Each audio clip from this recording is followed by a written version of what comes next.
Do you consider yourself a high achiever? Smart, driven, highly successful? I am so excited to have you. My name is Julia Arndt and I'm the host of the Stress Podcast. I will help you develop your stress resilience the same way you've developed your workplace superpowers. Learn peak performance tools to thrive at work and in your personal life. Let's get started. Hi everyone and welcome back to the Stress Podcast. I'm very, very excited to have Kristin again on the podcast. We've only recently recorded a podcast interview, I would say maybe 6 weeks ago or so now. But when we finished the official recording, we had such a inspiring conversation afterwards that I was like, we need to jump on the podcast again and talk more. Welcome back, Kristin. Thank you for having me, Julia. It's so great to be here again. Yeah, I am really excited because when we finished the recording the last time, we got into talking about a lot of different mental health issues and diagnoses. And I thought it was such an interesting conversation with you because I feel like there's a lot of stigma around these things because people are not really well educated about it. So I'm really excited to have you tell us a little bit more about the differences between different mental issues today. Absolutely. And you make a good point, Julia. I think a lot of the time we have stigma around mental health because people don't really understand, mental health conditions and the fact that you can live a very fulfilling, successful life, personally and professionally with mental health conditions. And so, part of what we talked about last time is, how we open up the conversation and around mental health in the workplace, and how we can really start to destigmatize that and normalize mental health. So I'm really excited to be here today. Cool. Great. So I would just say we're not going to do an introduction again because people, if they want to learn more about you, they can just listen to the first podcast episode. I would say let's jump right in and maybe talk about the first kind of two big ones that everyone, I think, have heard about, which are anxiety and depression. Tell us a little bit more about what is each and how do they differentiate? Sure. So, like we were talking about before, people with depression normally have anxiety with depression, especially if you have clinical depression, and people with anxiety don't always have depression and or clinical depression. So when we talk about depression, we're talking about, situations where you're feeling, unmotivated, you're tired, you're not sleeping well, or you're sleeping too much. Sometimes clarity of thinking is difficult. Decision making, really just having that kind of feeling of true feeling of sadness, crying, those types of things where you just really, if it's not, especially as clinical, if it's not diagnosed correctly, through therapy and getting help and medications, then it will tend to continue on. Anxiety is, something where you're feeling physiological effects, and people can also have anxiety disorders, which is basically managing anxiety on a daily basis. Can be heart palpitations, feeling nauseated, sweating, sweaty palms, feeling queasy, just having just overall worry, and your cortisol, the stress hormone is released. So it really causes these physiological and depression as well. You can have stomach aches, pains and aches like back pain. And a lot of people think this is normal. I actually did. I thought it was normal for the longest time. I thought having stomach digestive problems and sleeping problems was just normal and aches and pains. And it's not. So people that are listening, if you're feeling these types of things, really make sure you get in to see a therapist. I will say this, certain medications work really well for some people, and some medications don't work well for others. So for instance, for my depression, the medications did not work for me. However, for my anxiety, there are certain medications out there that you can take as needed, and they can help really reduce that anxiety within literally like 10 minutes. So, what I always think when I hear about medication is that, I actually did a YouTube video about this as well. And there's a podcast episode on my podcast channel as well. And, I'm always very careful with medication. For me, it's like kind of my last resort because I always think, okay, I've been, suffering from severe anxiety, I was diagnosed with depression, and Medication was never really an option for me because I was always thinking, well, if something is going on in my life that I feel this way, like I need to address that part instead of just, kind of tricking my body into thinking that everything is well, because I feel like might that not just, kind of make things worse over the long run? It's such a good point you make. And, and we always talk about this kind of generic thing we always say, but really truly getting exercise, eating healthy, and sleeping well are so important for people with depression and anxiety. And to your point, when I was taking medication, what it did for me is it clouded my emotions and my thoughts. So I really couldn't work through what the issues. And again, people with clinical depression and clinical anxiety like myself, you really do have to manage it. And it's very manageable. But making sure you're diagnosed correctly and you're doing those things such as the mind and body connection we've talked about before, like exercising and sleeping and eating healthy. I have insomnia. So I have morning and nightly rituals that I do that really helps to help my sleeping patterns and also feel refreshed in the morning. And then my morning rituals really help with that mindfulness, mindset, gratitude, those things that really help when you have depression. So it's important for people, and we talked a little bit about this in the last podcast. It's really important that people have their own rituals that help with the sleep, and also, morning rituals that help with getting your day started off. Mm-hmm. Because, you can, people with depression, oftentimes the mornings are difficult because that's when your cortisol level is at its peak to cause depression. So, for people that are listening, if you're wondering why sometimes in the morning you feel just kind of icky and kind of like whatever, that's because the cortisol level is there. And that hormone that releases the feel-good hormones aren't kicking in until later on. So having something structured and some rituals to do in the morning, so important for people that have depression and anxiety. Mm-hmm, mm-hmm. And so I need to clarify that. So you said that the medication clouded you to help you work through things, or the other way around? Like, can you talk more about this? For me, it clouded my emotions and my thoughts. So it was kind of like suppressing me working through things. Now that's not, to your point, I'm like you, I'm very careful with medications because unfortunately I went to some different doctors that put me on several medications at the same time. So they were mixing medications. Mm-hmm. And it was, I'm not trying to, make exaggerate, but honestly, like I sometimes wonder how I got through work. Because it was just, it was so, there was, at one point, 5 medications. Can you imagine? No. I have a really high tolerance for pain in my body, and my immune system's pretty high. But even for me, I started going, I need to be my own doctor because my body and my mind's telling me this is not working. Yeah. So for those out there, when we're talking about these types of mental health conditions, we really need to be our own doctors. If our minds and our bodies aren't feeling good from medication, then we know it's either not the right medication or it's not working. Mm-hmm, mm-hmm. And that's kind of how you figured that. I actually wanted to ask you that as well, if that's the way of how you found out that, the medications weren't working for you, that it was more like a intuitive feeling that you were like, it's not working, or yeah. Well, it was intuition. It was also the fact that I just, like, I didn't feel like, I felt weird, it was like, I wasn't able, my mind wasn't, I didn't feel like myself. Mm-hmm. And then I started thinking to myself, every single time I'm introduced to a new medication, because it's the newest one out there.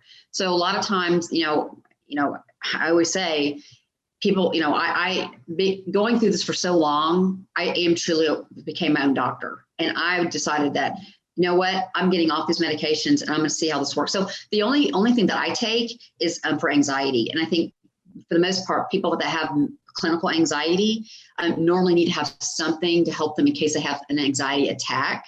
Mm-hmm. And then they can take that. And again, it usually kicks in within 10 minutes. So I'm not a doctor, so I'm not saying people should take one medication or the other.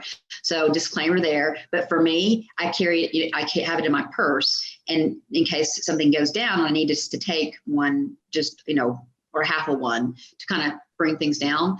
So I always just caution people, if you're feeling anxious consistently, all the time, then you definitely want to go and see a doctor to see what's going on and see if they can help you with that.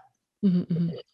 And can you explain why people with depression definitely also have anxiety, but it's not necessarily the same formula the other way around? Yeah, I think a lot of it with depression, a lot of the feelings that you have with depression cause anxiety, feelings of, sadness, fear. People sometimes have agoraphobia. They're worried, they're scared to go out in social settings. Sometimes people get claustrophobic who have depression. So that's where the anxiety starts to come in.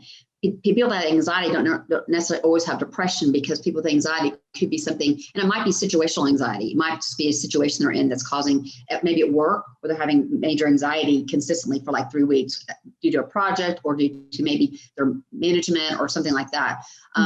But having anxiety disorder doesn't necessarily mean you're going to have depression. But again, depression and anxiety pretty much go together. I really haven't met somebody with depression that hasn't had some type of anxiety. Not necessarily having an anxiety, a clinical anxiety disorder or condition, but some type of anxiety every now and then. Yeah, I'm thinking about this, especially in the workplace as well, because I feel like if people have depression, they feel sad, they feel like low energy, right? They're like super burnt out. Yep. And then they basically, I feel like you almost have anxiety to still give you those like stress levels and stress hormones to actually perform, right? So I feel like what I've seen a lot, and from my own, personal experience, but also obviously working with other people, is that there is that mix of depression and anxiety, especially in the workplace, because there might be things going on that you're not happy with, so that brings you down. But then in the morning, because you're a peak performer and you want to get things done, like the anxiety kicks in, and it gives you actually that energy that helps you sustain that for a while as well, right? Like, I mean, I was probably anxious for a year and a half. Like, I didn't even know what anxiety was until I was diagnosed with it officially. But for me, it was always like I've had this just like flutter in my stomach, and I just felt really nervous, and like as if I like would just like have a talk in front of 200 people in 5 minutes. That's kind of how I would wake up with that kind of a high stress level. And yeah, I think it makes sense that depression and anxiety come hand in hand, especially when we talk about burnout in the workplace. Well, and I think too, you make a really good point about burnout and what happens, because you and I've discussed this. We've both been through it. The anxiety kicks in, and you keep going and going, and you don't. And in fact, I think in one of your podcasts, I remember watching one of your podcasts, you're talking about this. What happens is your body kicks in, and you're, like you said, your adrenaline goes, and then you're just going and going and going and going until you just can't do it anymore. And we talk about burnout, we talk about there's a certain amount of stress that everybody has. That's a good stress, right? It gets us to do what we need to do. And then there's onset continual stress that keeps happening. Then there's consistent daily stress that turns into anxiety. And then that's when we get to burnout. If we continue going and going and going and going and going and don't stop. Yeah. And as you and I discussed this before, it's not a couple of days to get over burnout. You have to actually have to take time off to address the trigger and stressors. Reset it. Yes. Yeah. And you have talked about that in your previous podcast too. So for people out there, if they're feeling that way, I mean, I literally, I tell my story. I literally was in a situation like you're explaining. I got to my computer and I couldn't even read what was on it. I mean, I couldn't even comprehend. And I brought my assistant at the time. I told her, I said, I just want to let you know that I'm calling my doctor to go out on FMLA. I knew right then that I had reached my max, and I knew what it was. I knew it was a burnout because I've been through it twice. So, and I pushed myself again, and, I said, never again. When I know now what the signs are to look for. And so since then, I've never had an episode like that, but it took a good, probably for me, I don't know how long it took for you, a good, probably 2 months. Can you tell us a little bit more about like what you identified as your signals that now are like the alarming signals for you to pay attention? Absolutely. It's like you said, Julia, it was the consistent anxiety, not sleeping. And this is a true story. I actually went 8 nights without sleeping. Wow. And that's pretty, and I got to the point where And I'm not exaggerating. I'm like, I just kind of want to fall over so I can go to the hospital. It's like, and I think part of it, when I talk to my therapist, when I reached burnout, she said, part of the problem, Kristin, is that, one of my top strength finders is responsibility. Mm-hmm. So because I felt like I had to, I was responsible for everybody. So again, we talk about this all the time. I'm like doing everything for everybody else, but I wasn't taking care of myself. Mm-hmm. So I wasn't doing the self-care. I wasn't, exercising like I need to. I wasn't eating right. I wasn't sleeping. So these are all signs. And then all of a sudden, you like you said earlier, every day, not just once a day, every day, all day, I had anxiety, and it was just continual. So that was really the signal for me. I'm like, oh my gosh, this is happening again. And I'm like, if I don't take some time off, then I'm going to reach my max. And so I was in the process of talking to my therapist. And then that day happened where I got to my computer and I couldn't comprehend what was on it. So it's pushing yourself consistently with high anxiety all the time. Those are the real indicators for me. The continual, the stomach aches, the digestive problems, the pain and aches, the heart palpitations, just all that. I mean, all the sweat, just constantly feeling that way. And it wouldn't go away. And it was just like, oh my gosh. And this is something that I need to address. And that's when I really got into the CBT, the cognitive behavioral therapy. Mm-hmm. And when you took like a month or two off each time when you experienced burnout, what would be the first things you did then?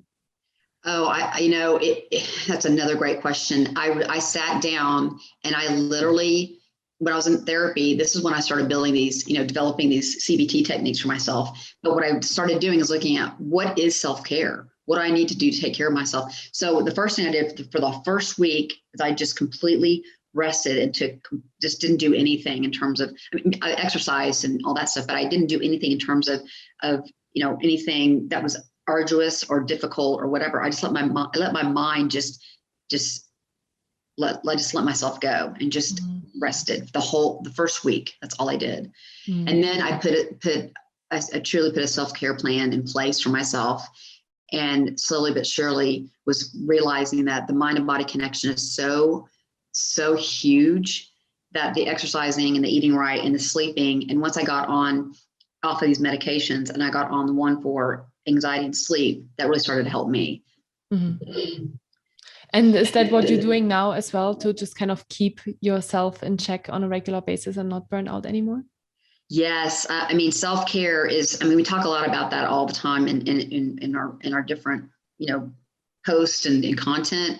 There's so many different things you can do for self-care. It's important to have, your tribe, support system. Again, mind and body connect with exercising, understanding, that it's called the vagus nerve, which goes from our brain down to our digestive system.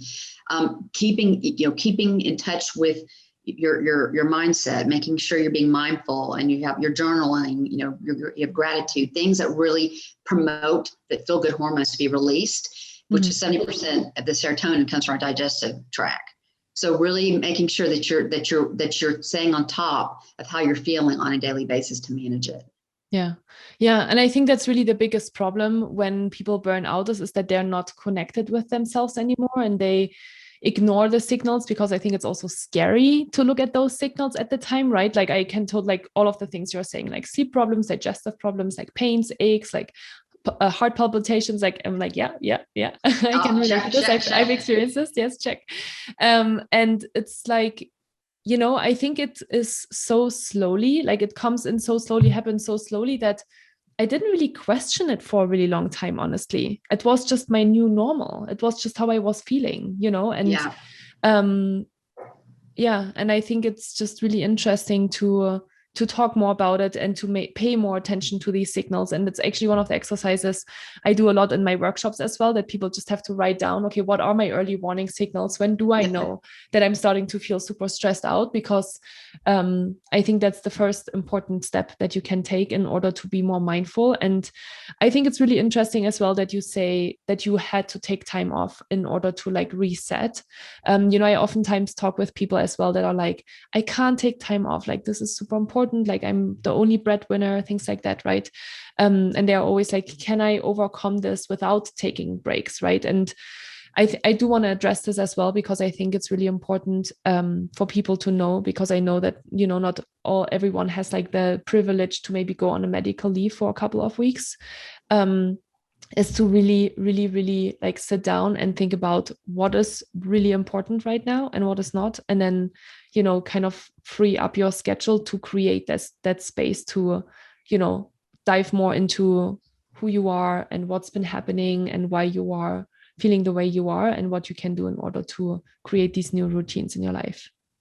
Yeah. I always say self-care is self-preservation. Mm-hmm. And, we need to make sure that we're taking care of ourselves first and foremost. And, I always say that, when I'm, especially in corporate, if you are feeling a certain way, and it's just not going away, you've really got to think about, what does that look like for me? If I keep going and keep going and keep going like this, how am I going to end up? I'm going to end up having to take 2 months off. Mm-hmm. So, having that transparency. And one of the things I also wanted to bring up quickly too, one of the signs that I think people really need to understand about depression, you start to isolate yourself from people. Mm-hmm. And when you start to isolate yourself, it makes you more depressed. Mm-hmm. So I think that's another big, for people out there that are listening, if you're starting to, you're isolating, you're not kind of doing social things, you're starting to just retreat. That's another big sign. So I wanted to put that one in there. Yes. But, as far as, the workforce, having we talk about having transparency with your manager and leader, because if you are feeling a certain way, and again, I know there are people out there that have managers and I went through this myself. So I'm speaking from example. I had the 2 burnouts I had were under micromanagers. Mm-hmm. And in this new way in workforce that we live now, leadership has to really take a step back and realize, how are they leading? How are they leading their team members? And one of the best practices that leaders can do is be transparent about their own self-care and possible anxiety and mental health condition or duress, and share best practices on how they take care of themselves, and then have their team members kind of buy in. And that's a really great way in the workforce to build that respect and trust and transparency. And so I think, I say that for anybody listening, it's so effective and impactful to be transparent with your leaders and your coworkers, and that builds a tribe. And, we talk about in the workforce, even having monthly meetings around just talking about how things are going within their lives, right? And making a holistic approach. I'm working on a project with a gentleman where we're looking at, we call it the 5 R's, where we're looking at a workforce framework to bring into corporations to look at, relationships, risk mitigation, different types of things we can do where we're addressing the language that the workforce speaks. Because people sometimes still shy away from mental health, right? They're like, we think it's a weakness, we think it's a this, we think it's that, which is completely the opposite. When people have mental health conditions, they have to grind more than anybody. They have to push through more than anyone. They're actually very strong. So reaching out for help is a strength, not a weakness. Mm-hmm. Yeah, I'm glad you're saying that. Let's talk about, so we talked about anxiety, depression, burnout. What else? Bipolar, you mentioned earlier as well. Yeah, so with bipolar, there's bipolar 1 and bipolar 2. And bipolar 1 is where you really go through manic states, true mania states for a period of time, and then you go through depression. And bipolar 2 is where you experience depression and have something called hypomania, but you haven't actually had a manic episode. Mm-hmm. So people that usually people with bipolar 1 usually do need to take medication, just because it helps with the mania stages, because sometimes the mania stages can last for weeks. And, you're kind of on this high. So, people that are diagnosed correctly, again, people that are diagnosed correctly with bipolar, I mean, they're very successful in the workplace. Again, it's yet another mental health condition that completely can be managed. Mm-hmm. So, but that's another big one we talk about. The two big ones are depression and bipolar. But again, it's, always say, when people have a mental health condition, I never say I have such and such. I say I was diagnosed with such and such, because that makes you not your mental health condition, if that makes sense. Yeah, for sure. You don't identify with it. And a little bit what we talked about in the last podcast episode was PTSD. I would like to address it as well, even though I don't think it's an actual mental health condition as such, right? But it's more like a experience or therapy. Yeah, it's a really, so thank you for asking that question. So as you know, I have PTSD. So PTSD is a neurological condition. And I want to say that, and I want to emphasize that, because when we talk about like firefighters, EMTs, people in healthcare who see trauma on a daily basis, you can actually get secondary PTSD, even if it's not. And what happens is, you have triggers. So when we talk about triggers, they can affect our sense of smell, our touch, what we see, how, those type of things. And, it can be some, and again, well, I call it the umbrella, because it's a neurological disorder. Underneath that can oftentimes fall depression and anxiety, because it is a neurological disorder that causes your neural pathways to disengage. And that's what causes the depression. So when we talk about neuroplasticity, the science behind the brain, that's why we talk about that a lot. Because when you do CBT or dialectic, whatever works for you, that increases and strengthens our neural pathways, which is our communication between our neurons and our brain cells. So that's what PTSD is. So I always want to emphasize that, because a lot of men and or women that are in, who have PTSD think, oh my gosh, it's psychological. It's a neurological disorder that can cause the depression and anxiety or other possible disorders. But one thing I do want to emphasize this too, is that, people with PTSD can absolutely manage their triggers. I mean, it's again, I keep saying manageability, because it's very manageable. I've managed, with my coping mechanisms, things like that, I know I have coping mechanisms people don't even know they use. So, mine are, I have them at the ready, when I need to use them. So, yeah. So just to clarify, so PTSD stands for post-traumatic stress syndrome. Yeah. And can you explain to us a little bit more, like how that comes up for you? Like, how do you know that you have PTSD? Yeah, so PTSD, can be caused by experience of trauma. It could be, a car wreck. It could be sexual trauma. It can be trauma, like, a lot of people, like I said, EMTs, the police department, firefighters, they see those things on a daily basis. So that can cause that's even though it's not trauma to them, it's traumatizing to see these types of things.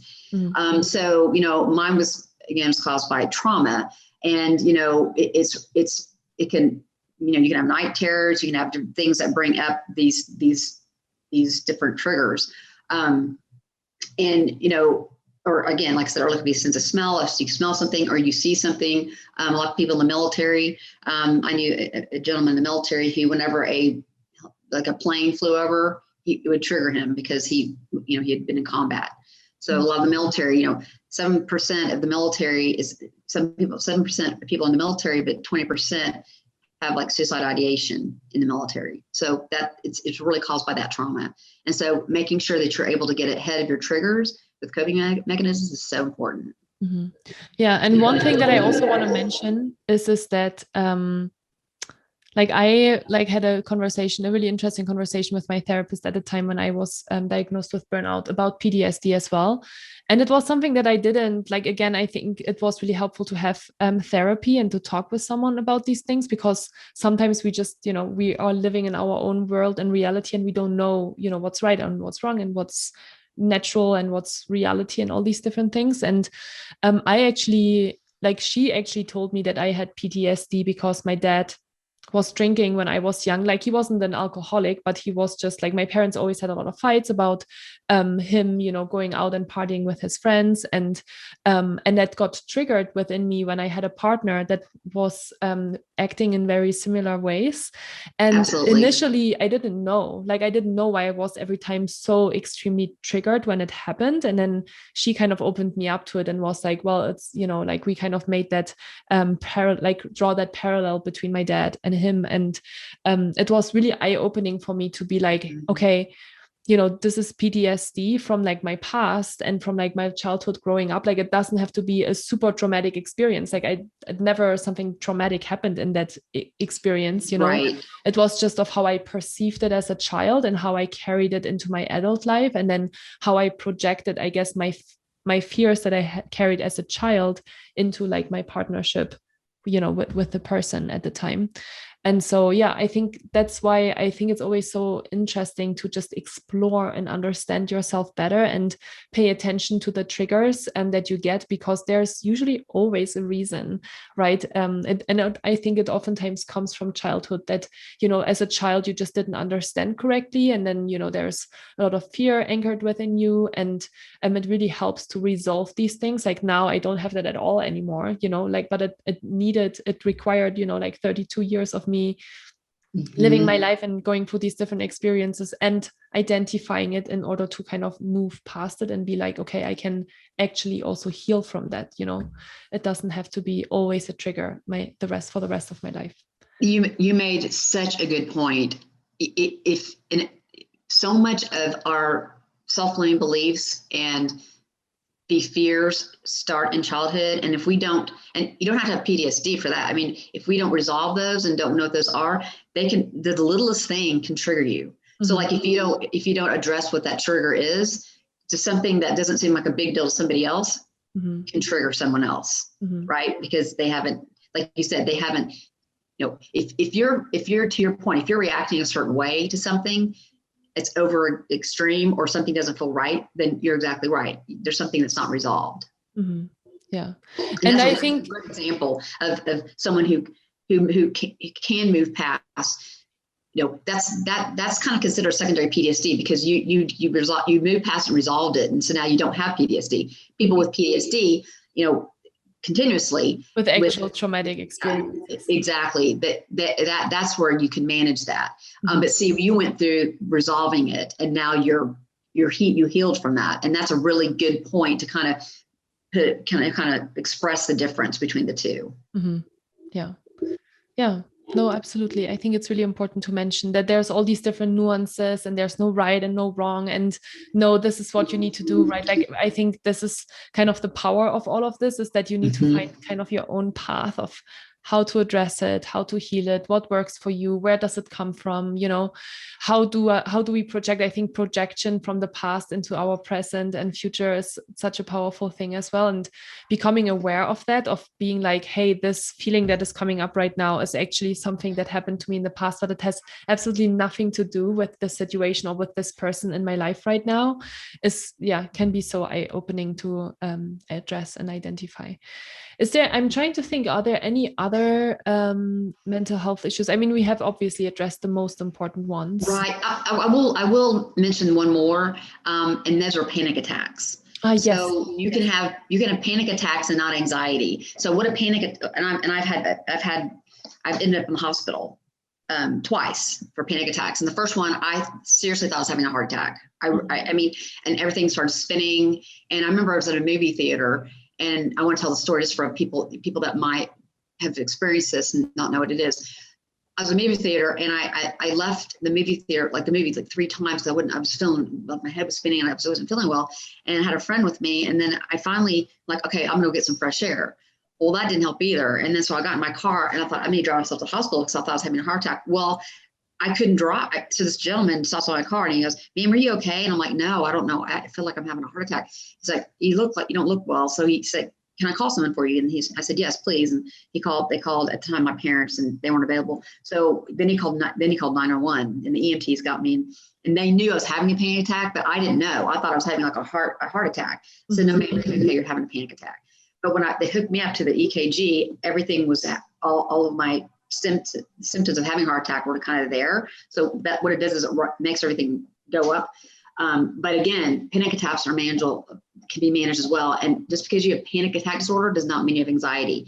So panic attacks, what happens with the panic attack is it will just come on really fast. Mm-hmm. So, so what happens is literally like within 10 minutes, you're in full panic mode, attack mode. If you're not able to cope and bring it down. So I have coping mechanisms for that too. If I feel it coming on, So that's what I wanted to bring that up. And that often occurs with PTSD, because when people experience a trigger, oftentimes it starts making people panic.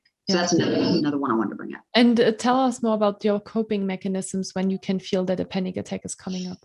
Absolutely. So, the typical breathing exercises are so effective. So when I'm feeling, and I know the difference between a panic attack and anxiety. So like when I'm feeling a panic attack, it's like I said, it can come on within like 5 and 10 minutes. Breathing exercises are huge. That's the biggest one for me. Meditation every day is something that really helps with panic attacks, because it really, again, when we talk about panic attacks, we're talking about physiological symptoms that are occurring.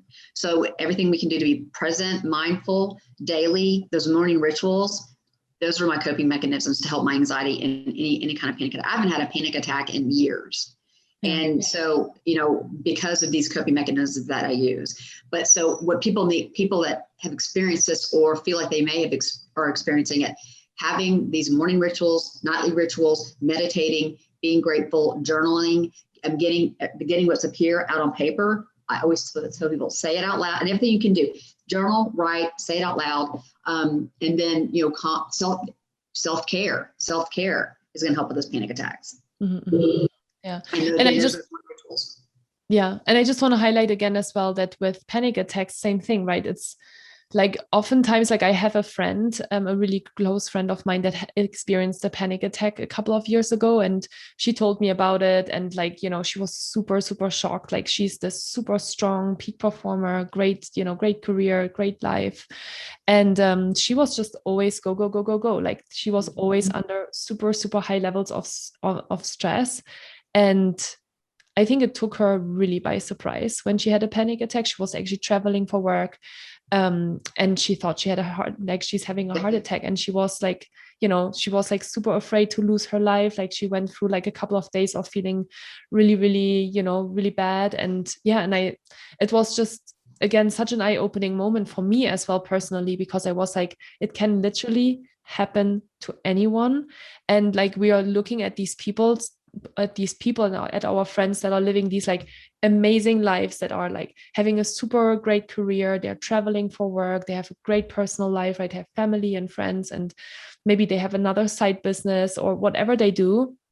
And we look at it from the outside and we think, wow, they're so strong and they manage everything so well. But I think, again, like it requires a lot of mindfulness, I think, to sustain a lifestyle like that, and to be like, and to kind of take back and to be like, okay, I am feeling this way right now. What can I do to counteract that? Right. Like I am still going through anxiety moments, not panic anxiety attacks, but like just like moments where I feel like I have really high anxiety. Sometimes I wake up in the morning and that for no reason whatsoever, I just have huge anxiety. And obviously it's my thoughts, right? It's like thoughts of like things that are happening in my life. And I am really, really aware, obviously, now, like, okay, I feel this in my body. Okay, what can I do? How do I start my day to basically decrease the way of how I feel, to not stay in that state as well for like the day and for like weeks to come? Because I feel like, right, when we're talking about neuroplasticity and brain health, we are getting wired to that it's normal to feel this way, right? And then that's that chemical process that every morning when I wake up, I have a thought, and that thought produces kind of my anxiety. And that's how the state I am operating from throughout the rest of the day. And I think it's really important to know that you can actually break that, there are tools and there are ways to become aware of the things that are happening, like become aware of the thoughts that you have, become aware of the patterns that you have created and that are hardwired in your brain. But it doesn't mean that you cannot break it and move through it. Yeah, I mean, Julie, you said two spot on things right there. Mindfulness is huge because it allows us to live in the present. So much of what causes anxiety and is the fear of the unknown. So we need to take that power back and empower ourselves. And by doing that, by being mindful and living in the present, that helps. That's one of the biggest reducers of anxiety that I can express. And that journaling and having that gratitude. And again, in the mornings, again, that's when our cortisol and all that stuff is at the peak for feeling depressed or anxiety. So people that have, I call them the UGG mornings, that's why. It's actually, a lot of it's chemically based, to your point. This is a great conversation. I mean, this is what needs to be, to me, needs for be in the workforce. That people for sure. I think so too. Yeah, everyone should listen to this. Yeah, no, for sure. Because I think, again, I think that's just so many feelings and behavioral states feel so normal to us. Like, you know, like we both talk from experience about this, but like, yeah, for me, it was months and months of feeling that way and like not thinking anything of it, like just thinking that that's what the absolute normalest thing in the world, you know. Until I've had, like you were saying, you know, like that you just want to fall over and like go to the hospital to kind of make it stop. Like that's definitely something I had too, where I was like, I just want to like, you know, have a car accident or like just have something happen to me so I don't need to go anymore and be in the cycle and feel this way. And I think a lot of people feel that way. I think a lot of people feel that way. They're like, I need to keep going and going and going because I mean, look, we're both very strong women. We're very strong people. And it has nothing to do with weakness. And I think that when we talk, that's what opening up with this and talking about this is where I think people are going to feel good to know that you don't have to get to the point where you feel like you fall over or get in some kind of accident so you end up in the hospital. So or have suicidal thoughts. Yeah, right? Exactly. Or so you don't have to tell anybody. Like, you know, that's the whole point of talking about mental health. So we don't get that. So workforces and people in the workforce, leaders and employees and teams and organizations understand that like I said, I went through it twice. You don't have to even go. You should never even have to go through it once. I mean, you know, and so being transparent and trusting in the workforce and personally as well is so important to have that tribe and tell people, talk about it, because I have PTSD, depression, and anxiety. I'm a very strong person.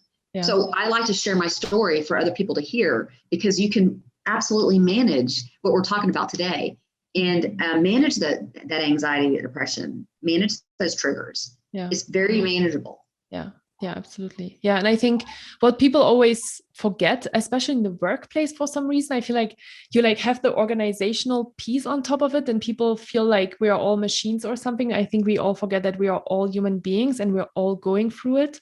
And we all have things that happen to us. We all know someone that has had burnout or a panic attack. Like, I feel like it's become almost so normal, kind of scary normal at the moment. And the more we open up about it, and obviously same thing for me as well, that I'm like talking really openly about having thoughts about self-harming myself. Like, not that I ever followed through on it, but like I was so burnt out, I didn't really know how to stop it. And I was just like, I wish like something would happen to me so I don't have to continue in this cycle. And that was actually one of my biggest, I must say, that was one of my biggest eye-opening moments as well, where I was like, okay, I need to go to the doctor and figure out what's going on with me, because that was scary, right? Having those kind of thoughts is extremely scary. And, you know, obviously at the beginning, like 3 years ago, talking about it openly for the first time and admitting what was going on in my head was really scary. And I almost felt like, you know, even like some of my closest like friends and family members, I think they still didn't take me super seriously, because I was such a strong person and I was like living this like super, you know, amazing life from the external perspective, that they didn't, you know, they were like, really, like, you really have that? Or like, you know, they kind of laughed about it, or like, and I'm like, no, this is like a real issue. Like, I need to address this, you know? So yeah, so it's important to talk about it. And I think it's really great. Like I've talked to a couple of different companies. Like I know that Snap, for example, has like monthly mental health talks as well, which I think is super powerful.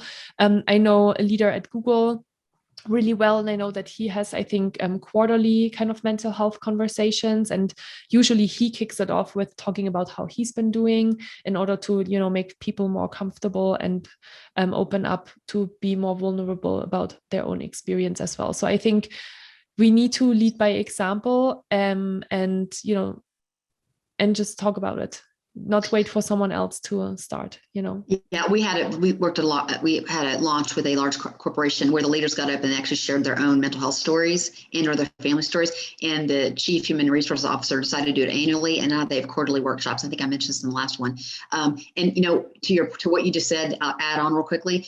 In those workshops, it's so effective to have like workshops on resiliency and having tools to lead with.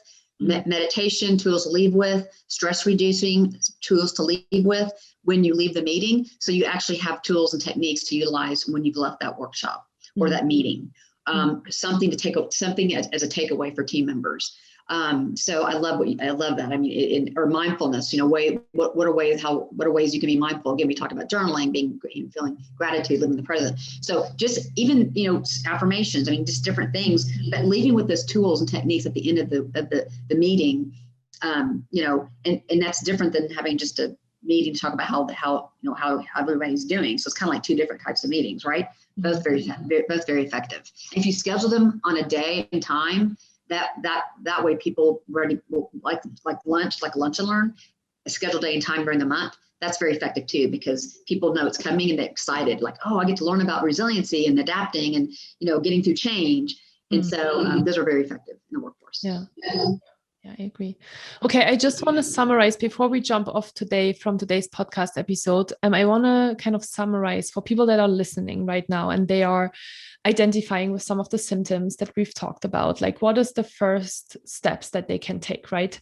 Obviously, you know, if you are identifying with a few things, and you feel like it's really severe, like go talk to a doctor, right? And just, you know, have an honest conversation with your medical point of contact, and then, you know, discuss with them what is the best way forward.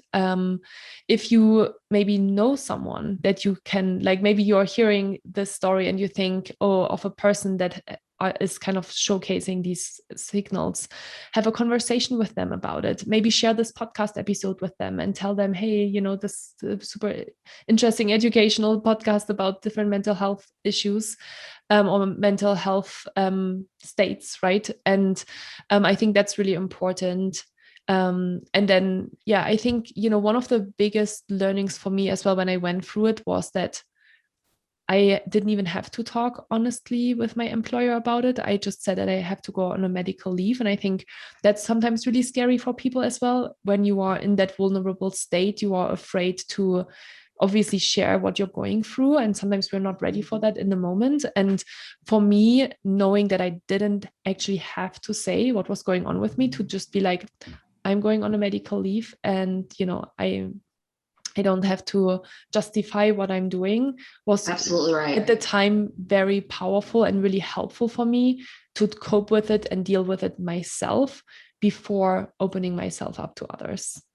That's a great point. I'm so glad you brought that up. You do not have to share what you're going through with anyone. If you feel like you need to take a leave, you empower yourself to take that leave. Yeah. And, you know, of course, the best scenario would be able to be transparent with your leader. If you're going through something, before you get to that point, you need to take some time off, which I've done with my employees when I was in corporate. But as a leader, what I did, I noticed her body language. It's not what she was saying or not saying.